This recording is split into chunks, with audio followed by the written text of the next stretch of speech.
Hey guys, I'm here and I'm talking to Bonnie. Bonnie is amazing. Is she beautiful too? Look at her. So Bonnie is an awesome mom. She was telling me a story about her son growing up, and he's now 9, and just some of the phenomenal things that he's doing. And I'm just like, whoa. Bonnie, tell me a little bit about your son. So when he was first born and just as a baby, we always knew he was really smart and could do things that other babies couldn't do at his age. So really early, he was talking. By the time he was 1, he was saying like whole sentences and just was always integrated into certain things, loved using his hands, loved engineering things, how things work, that kind of thing. And the school systems, when he started school, it was like they kept telling us, well, he can't focus or he can't do this, but he was able to hit all of his milestones and do the things that they asked him to do, and he could pass his grades and was a great student in that sense. But they were just like, oh, he's just not focusing, or he's just not keeping up with everybody else in certain areas, and trying to like put a label on him or a diagnosis. And me and my husband were just like, no, we know he's smart. We know he knows all these things. You're not gonna try to medicate our child or try to do something. They offered medication? Well, they wanted us to like get him tested for certain things. First, they were just like, they wouldn't say that outright. They would just be like, maybe you could talk to his doctor and see. But every time I would bring something up to his doctor would be like, he's brilliant. Like, he's the smartest child probably in my practice. There is nothing wrong with this. Yeah, there's nothing wrong with this child. And the doctor she was phenomenal. Woman, come on here. She was always just behind us. She always backed us. Anytime I took him to the doctor and said like, oh, the teachers are saying this or schools are saying this, she'd be like, no, this boy, he's passed every test. He always is above anywhere he should be on that, I forget what the scales are, like the age developmental things. And she was like, there is nothing wrong with this boy. Let him. She was like, he may not learn the school way, traditional structure. Like, she was like, he's too smart to just sit in a class and do exactly what you want me to do for 8 hours. She was like, he wants to do stuff with his hands. He wants to explore. You're telling him to do this, and he's trying to figure out why. Why does he need to do this, or how does that work like when that? He already knows the answer. Right. So it's like he wants deeper. He doesn't want this surface level stuff. So now that he's about to be 9, it's we can see more now. Just like, okay, this boy doesn't need a traditional classroom. He needs a class that's gonna let him, almost like a math and science school or something that's more right, where they have breaks, they get to use their hands, they get to do engineering. Why does that do that? Because that's all that he's into. Is more depth. But you know what? A lot of kids, you find now, because of all the programming and all the things that they have access to globally, right? That we didn't have to. They are deeper kids. They are. Right? But the challenge is, guess what? What if the teacher is not a deeper teacher? And what if the clinician is not a deeper clinician? So the average age of physicians, I think, is like 54, right? So they've been practicing forever and ever and ever. And they have a lot of traditional beliefs, right? Yeah. Or just imagine your mentor being somebody who has a lot of traditional beliefs. Then it's harder for them to embrace something new if they spend 8-12 years with one particular philosophy. So having an agile clinician, I mean, you said the key thing. Because on my website, all the interviews that I talk, where I talk to people, I mean, they could have self-awareness, but if you don't have an agile clinician, if you don't have an advocate, if you don't have a support, if you don't have somebody who's not just diagnosing everybody, right? Oh, it matters. Yeah, your head's leaning to the left. You might have a diagnosis. I forgot to tell you. And you smile too much. You might have a diagnosis too. Yeah, that's just might. But I really liked his doctor. Just simply because we searched her out, we was looking for the right type of doctor that didn't just accept any type of diagnosis. Someone who didn't have an iPad in their hand all the time. She comes in with a notebook, leaves her computer, doesn't even use it, and she got to know our children. And so for me, that was a big one. Some people, when it comes to vaccinations and shots and things like that, they feel a certain way. That could be your belief system, but I want to know, how long has this been tested? What is it for? Why do we need 60 by the age of 3? Like all these different things. Can she answer those questions? Yes. She not only does she answer, she supports whatever we believe. If another set of parents who want every shot, she's for what the parent is. It isn't this thing where you feel forced. And so I don't have to fight against nurses like we did when he was born. Trying to tell them why us as the parents choose this, fighting against the system. But I was able to find a doctor who, even if we have to drive almost 2 hours to see her, we know we're going to get the care, and he's going to get the care he deserves.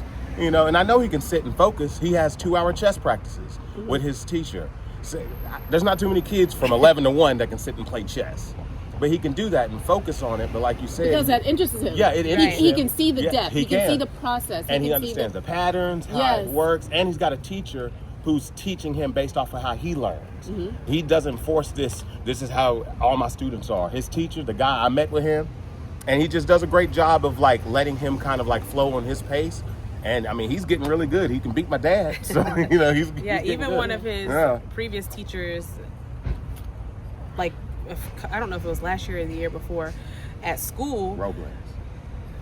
Was it Robles? I don't remember. Okay. You guys are so cute. They were like talking to him, or they were talking to us, and she was like, you know, I keep Agile, like, he just seems like he's always spaced out, or like, you know, she's always like, he's just like not listening, or like I don't think he's focusing or whatever. But then she was like, what amazes me is every time I ask him like the question of what we're reviewing, he always knows the answer. She's like, even if he's looking down or even if he's spaced out, she's like, I think he's not listening, and he always has the correct answer. And I'm like, well, he may not be a child that listens just by staring at you for 6 hours. You know, like some kids need to listen other ways. And I'm like, he's not. And I told her, I was like, you know, he's not meant to just sit at a desk for hours on end and learn. That's not who he is. I'm like, from birth, he's always been like one that wants to know, wants to do, wants to put his hands together to do it. And I'm like, you hindering a child to not move. Like, you can't move from this spot for an hour. You can't do this. You know, I'm like, that's not helping them grow. And everybody doesn't learn the same. Every child's not going to learn the same way I learned math. Every child's not going to learn to read the same way I learned to read, you know? So it's like, you have to make it to where and I feel like this current school system now doesn't leave room for different children to learn in different ways. It's like a one size fits all, and that's not how all our children learn. And then teachers, the level of patience is gone too. You know, back in the day, our teachers, they were older, and they did it for the love of teaching. Now it's, quick paycheck. I need to, got to check these boxes off so I can move up to the next level of whatever it is. So teachers, and I hate to say it, the teachers are younger and younger. So you're getting a modern philosophy that comes with that versus the traditional way our parents was raised, where the teachers were almost like an auntie or a motherly figure. Mm-hmm. So she cared about the kids, would come to the house and help and tutor. Yeah. You don't have that no more. So parents almost have to step up. Parents need to step up anyway, but now it's more than ever. Yeah. You know what I mean, to advocate for the children. And you have to look at the tenure of these teachers too. Yeah. So if you've been in 1 or 5 years, once again, you've had college and you've had training, and so you come in with a certain level of expectation, right? Yeah. Mm-hmm. And I come in and I expect these kids to sit and listen and all this other kind of stuff. Yeah. And when I come in, and look, and when I come in, they want to do this and that and the other, 6, 7, and all this crazy stuff. Yeah. And like, you may have grown up in a house that was very structured. So because you grew up in a house that was very structured, and your school taught you about a structured classroom, now you go into a diverse classroom. And when I say diverse, North Carolina is one of the top 5 states for inbound relocation, right? Mm-hmm. And we have a lot of people coming from the north. And when I say the north, keep in mind Baltimore, Philly, and I'm just using the major cities. Yeah. Baltimore, Philly, Illinois, Manhattan, they all have different cultures. Yeah. So now you've got all these different cultures in a classroom with North Carolina culture, and North Carolina culture might be the minority based on what's going on right now. So now you've got a teacher who has to work through this whole process of all these different forms of communication and cultural influence, and you've got international students, and so some teachers may not be ready for that because they didn't learn about that in school. So if you only have teachers from North Carolina per se, or from this area, it could be a challenge. It could be a challenge. So, but I'm so grateful for you guys. So if you're going to give parents, one suggestion, 1 or 2, suggestions about how to move forward with a kid who responds differently to what the other kids are doing, or learns differently, or whatever it may be, what is a suggestion that you might give a parent? I would say always advocate for your child, because no one knows them like the parent does. So if I didn't advocate for my child, who knows what class he would be in, what they would have said about him, where they would have, they could have placed him in, who knows what type of school, moves, whatever. But it's like, I know, my baby's smart. Like, I know he's smart. And even the teachers would always be like, oh, he's so smart. So it's like, make sure you advocate for your own child, because you know them better than anyone. I know if my child's sick, like if he's acting crazy, or, acting different than what he usually acts, then okay. Be careful saying crazy, you might get labeled. Right? I know. That's why I said. That's a label, I see something. But, it's like, if he's acting like he doesn't feel good and he's usually high energy, well, hey, something's wrong. Right. So it's like, if you see something in the school or in the class that it doesn't look like your child, or a teacher's trying to put something on them, or the school's trying to say something about them, ask questions like, no, do you do these types of things? Have you tried this? Like, maybe he or she is not meant to sit for 30 minutes and do this, but maybe if you let them do this while you're teaching, maybe they're just not learning.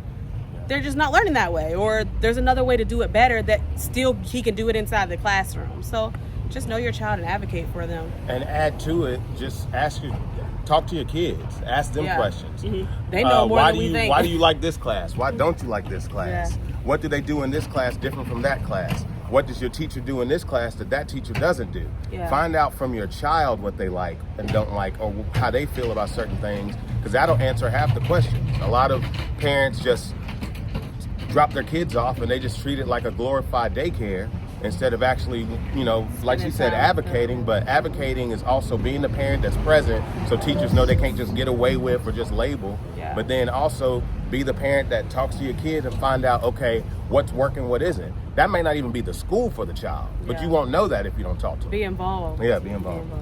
And the other thing I was going to say that you guys said was very important is find a clinician advocate. Yeah. It makes a difference. It makes a difference if you have a clinician that is that's eager to diagnose versus a clinician that's eager to research. Yeah.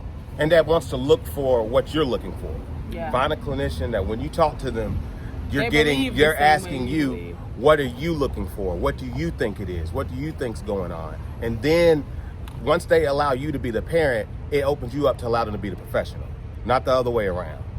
Yeah, because that's one thing about his pediatrician. She would always ask me, well, do you think something is off with him? You spend all day with them. Like, do you notice a difference? Or do you, and if I did, I'd say yes. And if I didn't, I'd be like, no. And she would trust me because we had built, he'd been going there since he was born. I love it. What was that word, that T word? She trusted me. So it was like, because we had been going there since he was born, and he's now almost 9, and we've built relationship.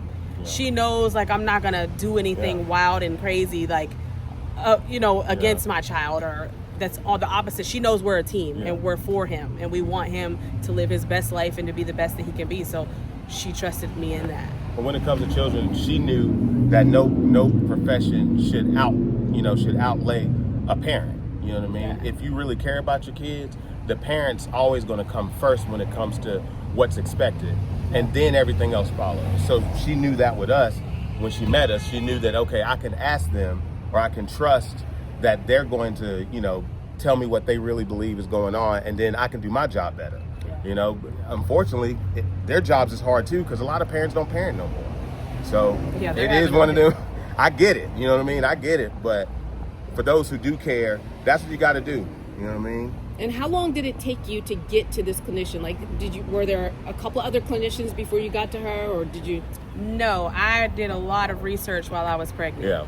So when I was pregnant, I knew that where we're from, they didn't have a lot of options for us for pediatricians, and I was looking for a specific type of pediatrician. So I just called around and asked like simple questions, and that determined yes, I could either go to you or no. And you called around 2 hours away. Yeah, I called like, I was like, I'll go wherever, if they meet the standard of what I want. And when I called this particular office, all the questions they said were what we were looking to hear. And then when we met her as soon as we got out the hospital, and you go a couple days when they're old, and me and him both went, and we were like, we left, and we were kind of like, oh yeah, she's I didn't even have to go to a lot of the appointments after that, because I trusted her once I met her. because I was real big on it. Because see, she was knocked out when our son was born, so I had to literally argue with 5 different nurses while she was asleep. And I was just like, no, this is what she wanted. This is what we wanted. You know, you're not going to stick nothing into my son. You're not going to do this. You ain't going to give him that. And they was just trying to throw the book at me. I told her, I don't care about your book. My name is on that birth certificate. And so you have to be that. That's what you have to be. And so I took it serious. Even when meeting her, I was like, I'm going to come to the first appointment. I'd come to all of them depending on how I felt. But once I realized she was good people, you know, I was like, okay, you know, you straight. He's going to be fine. And all our kids went to her. Until this day, if we go see her, unfortunately some things changed. She had to move, and so we had to go somewhere else. But if we still hit her up sometimes, and all our kids grew up in that practice. Yeah. So that's good stuff. Even Fat Man, our newest one, didn't he go see her? He went for like a little bit. Yeah. I love it. Well, Bonnie and Darius. Bonnie and where am I? There I am. There we go. Bonnie and Darius are really and truly an inspirational couple. They provided a lot of insight onto how to move forward with the child who learns differently, who thinks differently, who processes differently, socializes differently. It's all on you. Finding the right clinician, finding a clinician that's going to advocate for you on behalf of you, someone that you can trust and they trust you to move forward to make sure that your child has the best opportunities in life. So thank you so much for your story.